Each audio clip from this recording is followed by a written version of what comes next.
21 juin au 19 juillet 2019, tous les soirs de match en 26 minutes. Parlons CAN avec Newscom depuis l'Égypte comme si vous y étiez. Parlons CAN, votre nouvelle émission spéciale CAN 2019 avec des résumés pointus de nos spécialistes, des infos inédites et exclusives, des pronostics et bien plus encore. Du 21 juin au 19 juillet 2019, le football africain est en fête en Égypte, mais aussi dans Parlons CAN. Partenaires Orange Guinée, Guinée Games, Guy Sport, Guitter SA, Kamsar Petroleum, Solectra. Diffusion tous les jours de match sur votre chaîne préférée.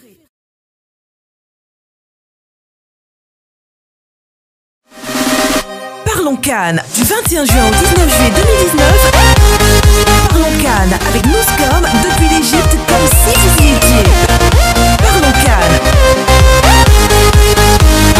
Parlons CAN. Partenaire Orange Guinée. Mesdames, Messieurs, bonsoir. Merci de nous retrouver. C'est Parlons CAN, l'essentiel de l'actualité de la Coupe d'Afrique des Nations. C'est votre quotidienne avec une production de Newscom. Nous allons parler bien sûr de la première sortie du Sili national de Guinée dans cette 32e édition. L'équipe guinéenne qui bute sur le Madagascar. 2 buts partout, score final dans cette rencontre. Une rencontre pourtant où la Guinée menait à la pause avant de se faire rejoindre et d'être dépassée par les Barrières qui sont à leur première expérience en Coupe d'Afrique des Nations. Comment cette rencontre s'est déroulée? Qu'est-ce qui n'a pas marché? Nous allons en parler dans un instant avec les réactions d'après-match, mais surtout aussi les analyses de l'entraîneur de cette formation du Madagascar avec l'entrée de Naby Keïta qui, selon lui, a stressé sa formation. Bienvenue dans cette nouvelle émission. Merci de nous retrouver dans Parlons CAN, l'essentiel de l'actualité de la Coupe d'Afrique des Nations qui se déroule en Égypte depuis le 21 juin jusqu'au 19 juillet prochain. Nous serons là pour vivre la plus grande fête du football africain. Après la victoire de l'Égypte en match d'ouverture de la compétition, la deuxième rencontre du groupe A s'est jouée. La République démocratique du Congo a été battue par la formation de l'Ouganda, 2-0. Et après cette rencontre au compte du groupe A, mesdames, messieurs, le groupe B est entré en compétition où est logé la Guinée, le Madagascar, l'équipe du Burundi, mais aussi les Super Eagles du Nigeria. Et dans cette poule B, c'est le Nigeria et la formation du Burundi qui ont ouvert les hostilités au stade d'Alexandrie. Le stade n'a pas fait le plein. Le Nigeria et le Burundi, il y a eu un seul but inscrit dans cette rencontre. Un but inscrit en seconde période par Igalo et qui a permis au Nigeria de s'imposer pour cette première sortie. Après cette victoire donc du Nigeria, comme on peut l'imaginer, de la joie côté nigérien, côté Burundi, des regrets. L'un des petits poussés de cette compétition s'est bien illustré, a eu quelques occasions mais n'a pourtant pas pu marquer afin d'inquiéter cette formation du Nigeria. Dans les réactions d'après-match, mesdames, messieurs, l'entraîneur du Nigeria parle évidemment de cette victoire. Ce serait très difficile. On a vu leur match dans les éliminatoires. Ils ont été invaincus avec des équipes comme le Gabon, comme le Mali. On s'est procuré les vidéos et on était admiratifs devant cette équipe qui, à domicile en plus, souvent a fait des matchs d'excellente qualité. Et un premier match est toujours délicat, surtout quand on a des problèmes physiques, comme c'était notre cas. Et en plus contre une équipe bien organisée. Mais on savait que Igalo pourrait marquer un but. Il a été quand même le meilleur buteur de cette qualification de la CAN. On savait aussi qu'à force peut-être en deuxième mi-temps d'augmenter le rythme et d'insister à passer par les côtés, l'apport d'Ahmed Moussa également nous a permis finalement de faire la différence. Mais chapeau encore une fois à mon adversaire. La Guinée est entrée en lice dans cette compétition face au Madagascar. La Guinée a sa 12e participation dans l'histoire du pays dans une Coupe d'Afrique des Nations. L'équipe guinéenne qui s'est préparée à Marrakech a rejoint l'Égypte le 14 juin dernier, s'est installée dans la ville d'Alexandrie et fait ses entraînements au stade de l'Université d'Alexandrie. Et ce samedi, mesdames et messieurs, la formation de Paul Put a démarré donc les hostilités. Et ce n'a pas été facile parce que cette équipe a fini par un match nul. Et pourtant, dans cette rencontre, c'est la Guinée qui a ouvert le score d'un joli but de Sori Kaba avant de se faire rejoindre, d'être dépassé en seconde période. Et par la suite, le but de l'égalisation a été marqué par François Kamano sur penalty. Match nul donc entre la Guinée et le Madagascar. Partage des points, mesdames et messieurs. Pas assez de joie, pas assez de déception. Forcément, la Guinée attendait mieux. Les supporters guinéens attendaient cette équipe de Guinée avec beaucoup plus de réalisme. Mais finalement, c'est un match qui se termine par un partage des points. Ibrahima Khalil Sidibé a suivi pour nous certains supporters ici présents au stade d'Alexandrie. Voici, mesdames et messieurs, leur émotion que nous avons pu enregistrer avant, pendant et après le match.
Après ce nul, mesdames et messieurs, de 2 buts partout dans ce stade d'Alexandrie, mesdames et messieurs, d'une capacité de plus de 15 000 places, nous avons rencontré les 2 entraîneurs en jaune mixte. Nous allons commencer par celui du Madagascar qui nous parle ici de son discours à la mi-temps. Qu'est-ce qui a boosté le moral de ces joueurs qui sont revenus très motivés parce qu'en l'espace de 6 minutes, ils ont réussi à revenir dans la rencontre et à passer même devant le Sili national de Guinée. L'entraîneur français de cette formation des Baréas nous donne ici l'essentiel du message qu'il a bien véhiculé à ses joueurs. Le stress du début de compétition et d'une première CAN devait être passé et que maintenant qu'on y était, il fallait y aller. Il fallait jouer, il fallait oser jouer avec nos qualités. On pouvait sans doute marquer sur coup de pied arrêté, ce qu'on a fait puisqu'on les avait travaillés, et puis qu'on pouvait tout simplement marquer et qu'il fallait oser jouer. Et c'est simplement ça. Je les ai encouragés à oser. Et c'était le maître mot de la mi-temps. J'avais trouvé un petit frein à ce qu'on faisait en première période et je ne voulais pas qu'il y ait de regrets à la fin du match. J'aurais dit si on joue comme ça on aura des regrets, donc maintenant allez, la possession a été pour nous en deuxième je pense. Première mi-temps il y a du stress de notre part avec une bonne équipe de Guinée. Deuxième mi-temps, on a un peu lâché les chevaux, on s'est un peu lâché et on a marqué très rapidement sur coup de pied arrêté, donc forcément ça aide à être un peu mieux dans le match. Dans cette rencontre côté Guinée, nous avons assisté à 3 changements. Parmi ces changements qui ont marqué l'attention, c'est l'entrée en jeu de Naby Keita, le champion d'Europe avec les Reds de Liverpool qui se sont imposés, je rappelle, en finale face à la formation des Spurs de Tottenham et entré en jeu après l'heure de jeu. Et Naby Keita, est-ce qu'il a changé quelque chose dans la rencontre? En tout cas, pour l'entraîneur de cette formation malgache, la rentrée de Naby Keita a fait mal et a stressé ses joueurs. Selon lui, avec cette arrivée de Naby Keita, l'équipe guinéenne a réussi à faire des passes qu'elle n'arrivait pas à faire bien avant la rentrée de l'ancien joueur de Red Bull Salzbourg. Quand l'entrée de Keita nous a fait mal, vraiment très mal, c'est un très bon joueur. Il a rajouté un peu de stress à notre équipe il a su trouver des lignes de passe dans le dos de notre latéral gauche qui nous ont fait mal. C'était un mauvais positionnement de notre part, en tout cas de très bonnes passes que les Guinéens n'étaient pas capables de faire avant. Justement, comme nous parlons de Naby Keita, nous allons rester quelques instants avec l'international guinéen qui évolue dans cette CAN avec un nouveau numéro. Vous l'avez peut-être découvert, il a le numéro 8 cette fois-ci, le même numéro qu'il porte sur les Reds de Liverpool. Naby Keita, en jeune mixte, est revenu aussi sur le contenu de la rencontre, sur ce qui n'a pas marché, mais également sur ce qu'il faut améliorer dans cette équipe guinéenne pour aller de l'avant dans cette CAN. On a encore 2 matchs qui nous restent. Voilà, nous allons nous mettre au boulot pour gagner les 2 matchs là pour se qualifier. Je pense que le coach, on va faire analyse vidéo. Après, voilà, pour moi, je pense que il faut qu'on joue vers l'avant et il faut qu'on essaye de jouer l'agressivité.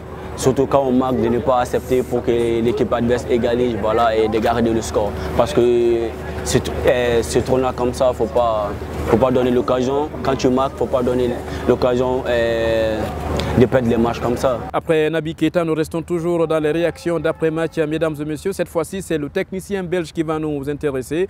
Il s'appelle Paul Put, c'est l'entraîneur de cette équipe de Guinée qui a réussi à qualifier le Chili lors des éliminatoires sans défaite, dans un groupe composé pourtant de la Côte d'Ivoire, du Rwanda, mais aussi de cette formation centrafricaine. Paul Put, en jaune mixte, est revenu également sur cette rencontre qui, selon lui, il y a eu de la nervosité côté guinéen en deuxième période et cette nervosité a pesé sur ses joueurs. Oui, c'est dommage parce que je pense que le premier mi-temps, on était bien dans le match. Je pense qu'on a dominé un grand parti, on a créé des occasions, mais malheureusement, on n'a pas marqué un deuxième but mi-temps. Alors, au mi-temps, j'avais averti mes joueurs de ne pas laisser la concentration, d'être bien concentrés parce qu'on le sait, le Madagascar, ils sont forts dans les phases arrêtées. On a montré des images, on a averti les joueurs au mi-temps pour être bien concentré et tu prends un but sur un corner au moment qu'il y a un manquement de concentration. Ça, c'est dommage.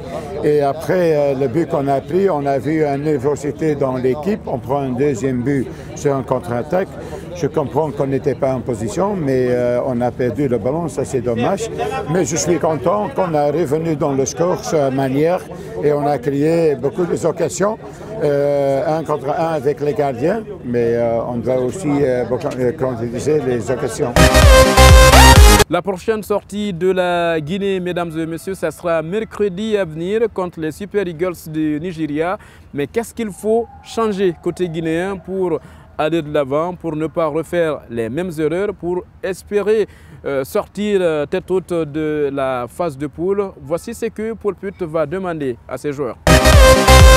Oui, c'est d'abord essayer de marquer des buts et de ne pas donner des buts parce que notre force, c'est de ne pas donner des buts.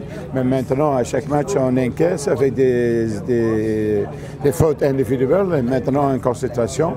Alors, les joueurs doivent regarder dans le miroir et doivent aussi poser des questions qu'on doit être plus concentré parce que dans des matchs comme ça, des qualifications, des grands matchs comme ça, tu ne peux pas faire des erreurs, tout le monde doit être concentré à 200%. Voilà comment on se quitte compte de ce nouveau numéro de Parlons CAN. Depuis Alexandrie, mesdames et messieurs, ça a été un plaisir de vous servir. Retrouvez cette émission sur notre chaîne YouTube Football Factory TV. Il y avait au montage Mohamed Amin Kamara, à la réalisation Mohamed Max, assisté d'Ibrahima Soriso et Mamadou Saliou Barry, mesdames, messieurs, à la coordination générale, Sega Diallo. Merci de nous avoir suivis. Et nous n'oublions pas aussi notre ami Jean Kaba Diarso, Ibrahima Khalid Sidibé ou celui que nous appelons en groupe Gazon. Il va se reconnaître. Merci et à très bientôt. Parlons Cannes, du 21 juin au 19 juillet 2019. Parlons Cannes avec Nouscom depuis l'Égypte comme si vous y étiez. Parlons Cannes. Parlons Cannes, partenaire Orange Guinée. Du 21 juin au 19 juillet 2019, tous les soirs de match en 26 minutes. Parlons Cannes avec Nouscom depuis l'Égypte comme si vous y étiez. Parlons Cannes, votre nouvelle émission spéciale Cannes 2019 avec des résumés pointus de nos spécialistes, des infos inédites et exclusives, des pronostics et bien plus encore. Du 21 juin au 19 juillet 2019, le football africain est en fête en Égypte, mais aussi dans Parlons Cannes. Partenaires Orange Guinée, Guinée Games, Guy Sport, Guiteur SA, Kamsar Petroleum, Solectra. Diffusion tous les jours de match sur votre chaîne préférée.